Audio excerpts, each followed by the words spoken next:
Bonjour à toutes et à tous. Aujourd'hui, je vais présenter mon livre intitulé « Le règne de l'intelligence artificielle, la fin de l'Anthropocène et l'avènement des posthumains ». Alors, autant le dire tout de suite, ce livre propose un scénario, et j'insiste sur le terme scénario, qui est très pessimiste, qui est comme une sorte de dystopie, dans le sens d'une mise en garde énergique, et aussi, il faut l'avouer, tragique sous certains aspects, vis-à-vis d'une certaine idéologie qui domine le monde aujourd'hui. Cette idéologie, c'est le transhumanisme, avec ce que j'appelle sa mystique inversée, qui est en réalité une pseudo-mystique, une techno-mystique, basée sur les technologies numériques, qui sont censées résoudre tous nos problèmes. Je dis bien censés. Je crois que ce scénario pessimiste n'est pas de la science-fiction. Ce n'est pas de la science-fiction.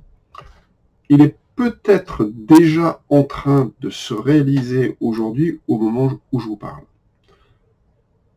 Le scénario que je propose dans mon livre est basé sur une idée originale qui admet qu'il existe dans notre galaxie, la Voie lactée, une civilisation très ancienne, ou même plusieurs civilisations très anciennes, qui ont connu ce qu'on appelle la singularité technologique, expression qu'on abordera à nouveau dans le cours de cette vidéo. Cette civilisation très ancienne fait partie d'un groupe de civilisations que j'appelle les civilisations primordiales, qui sont nées bien avant l'apparition des premières grandes civilisations historiques connues, Sumer, l'Égypte, etc. Le seuil de la singularité technologique qu'a traversé cette civilisation primordiale, née à l'aube de l'univers, a généré un monde totalement contrôlé par les machines numériques et par une intelligence artificielle forte, toute puissante. Les machines numériques et cette intelligence artificielle forte sont devenues en quelque sorte les maîtres de ce monde. Cette civilisation primordiale serait née il y a plusieurs millions d'années, voire même plusieurs milliards d'années, bien avant les civilisations terrestres. Lors de son évolution, cette civilisation, dirigée par les machines numériques, aurait choisi de coloniser notre galaxie, et elle serait arrivée dans notre système solaire il y a peut-être un siècle ou même davantage. Bon, c'est très approximatif.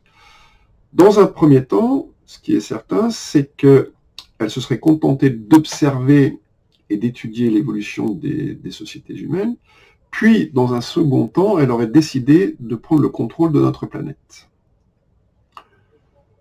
J'estime qu'elle aurait commencé à mettre à exécution son plan d'invasion de la Terre à la fin de la Seconde Guerre mondiale, c'est-à-dire à la fin des années 40. Et ce plan est devenu visible pour nous au début des années 70, avec l'apparition des microprocesseurs, et plus tard avec l'arrivée en masse des ordinateurs et de la téléphonie.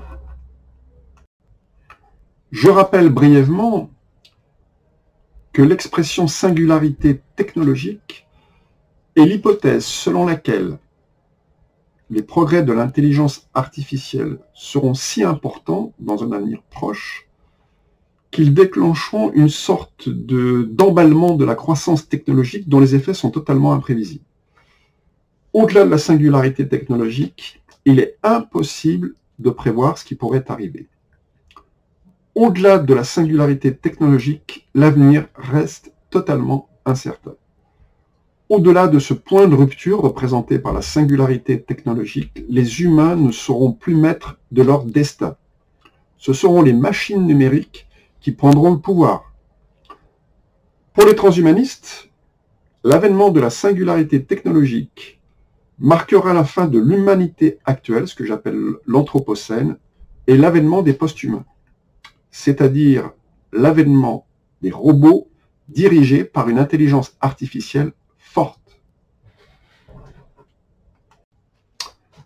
Dans mon livre, je propose l'hypothèse selon laquelle la singularité technologique ne va pas se produire ou se réaliser dans un avenir plus ou moins proche, plus ou moins lointain, mais qu'au contraire, la singularité technologique est déjà présente au cœur de notre civilisation. Elle est déjà active dans tous les domaines de notre société. Elle a déjà mis en place tous les outils pour prendre le pouvoir. Alors quels sont ces outils? Eh bien, on les connaît tous, et ils font pour beaucoup partie de notre vie quotidienne. Ce sont les ordinateurs personnels, les smartphones et les iPhones, Internet et le web, les réseaux sociaux, les algorithmes, les data centers, c'est-à-dire les centres de données, la 5G, très importante la 5G, parce que c'est ce qui permet la connexion de tous ces outils entre eux, les réseaux de caméras de surveillance, la reconnaissance faciale, les objets connectés comme les voitures, les montres, tous les moyens de transport, et bientôt ce seront les vêtements qui seront connectés, les robots tueurs, les drones de surveillance, le trading haute fréquence, les satellites de surveillance, les systèmes de géolocalisation, les puces RFID, etc., etc. Les outils au service de l'intelligence artificielle forte forment un tout, et chacun de ces outils a une fonction bien définie. Et ces outils sont reliés entre eux. Ils forment un réseau. Dans mon livre, j'émets l'hypothèse selon laquelle tous ces outils sont au service d'une intelligence artificielle forte. Dans ce scénario, tous ces outils sont désormais en place pour que le dernier acte, si je puis dire, c'est-à-dire l'asservissement de l'humanité par les machines numériques et l'IA forte, va advenir. Je crois que nous sommes rentrés dans une nouvelle ère, qui est celle des machines numériques, que j'appelle dans mon livre le mécanécène. Alors le mot mécanécène est forgé à partir du grec ancien mécané, qui veut dire machine ou engin, et du mot kénos, qui signifie ère ou nouveau. Donc, le mécanécène est l'ère qui va succéder à l'ère des hommes, c'est-à-dire qui va succéder à l'anthropocène, dans lequel nous sommes actuellement plongés.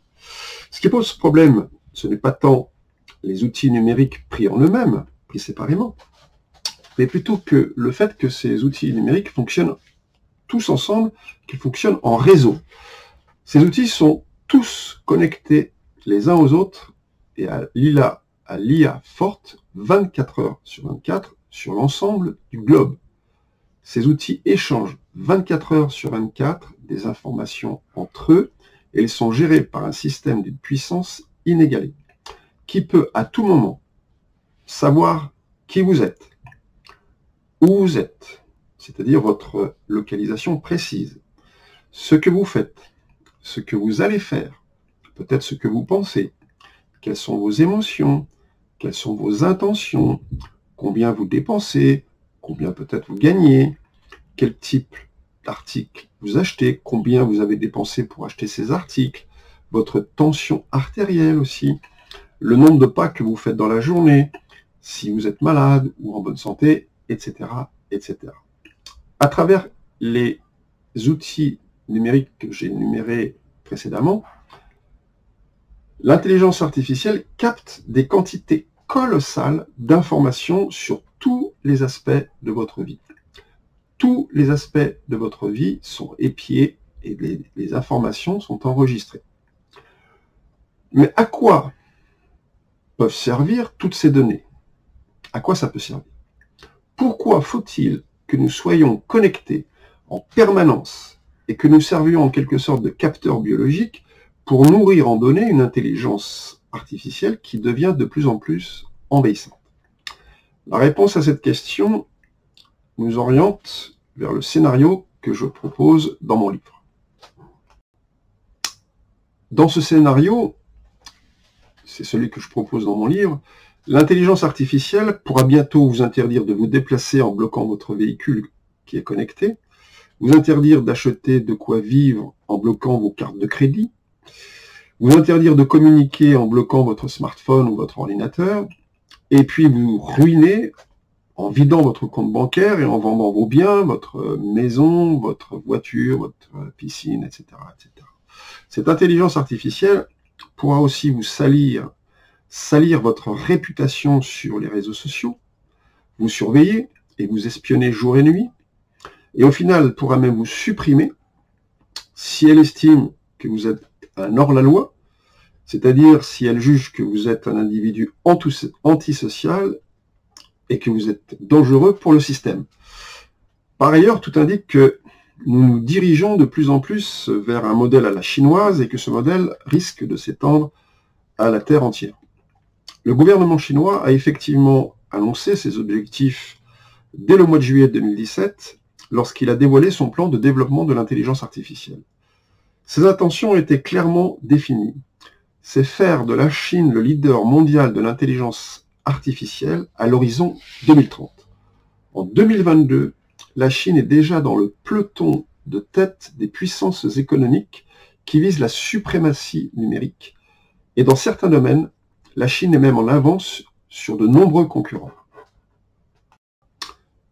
La question qui se pose désormais est celle de savoir où réside l'intelligence artificielle forte. Où pouvons-nous la localiser? À quel endroit? Où se trouve-t-elle? La réponse est simple, elle est partout. Elle est partout. Elle habite les data centers, c'est-à-dire les centres de données. Elle a infiltré tout le réseau Internet et le web. Elle est dans nos PC, nos ordinateurs et nos smartphones. Elle contrôle nos usines et nos armes, nos habitations, nos voitures, nos avions, nos trains, et bientôt tous les objets qui sont connectés et qui nous entourent grâce à la 5G. À tout moment, l'intelligence artificielle forte peut décider de hacker les ordinateurs d'une administration, s'en prendre à une voiture connectée, à un avion, à des robots, à une usine, à une centrale nucléaire ou un pacemaker. Elle sera bientôt le maître de nos vies. Elle aura le droit de vie, de mort sur tous les êtres humains de cette planète. Tel est le terrible scénario que nous pouvons envisager et prévoir, peut-être éviter si c'est encore possible. Surtout, il ne faudrait pas croire que ce scénario très pessimiste, j'en conviens, est de la science-fiction et qui concerne un futur lointain. Non, je crois que c'est déjà une réalité qui s'impose à nous. Nous y sommes déjà au moment où je vous parle.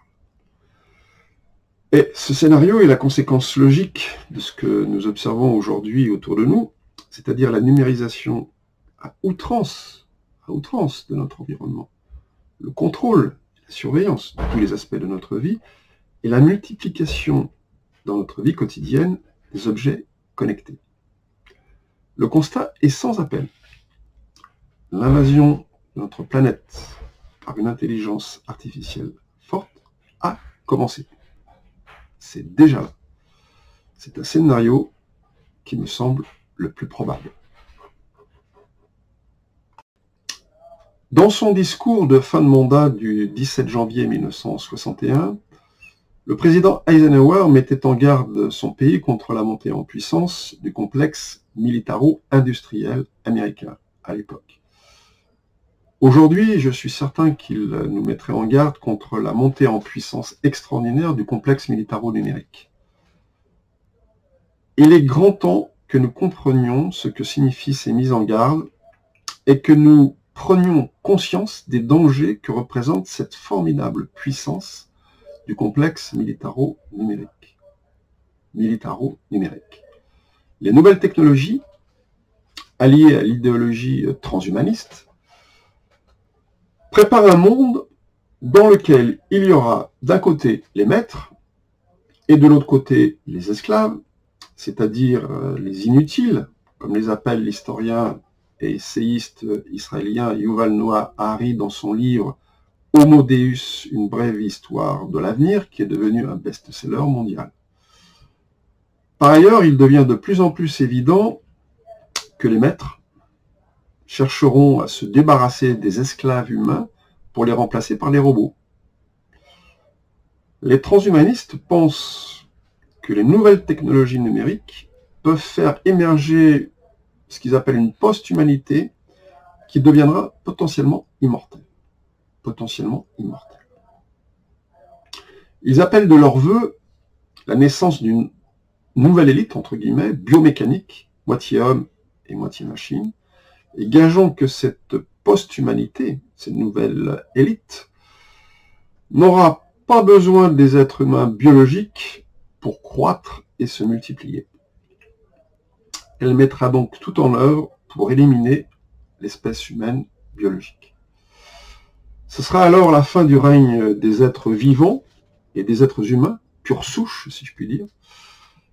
Les technoprophètes de la Silicon Valley prédisent d'ailleurs l'apparition de la singularité technologique vers 2035 ou 2040.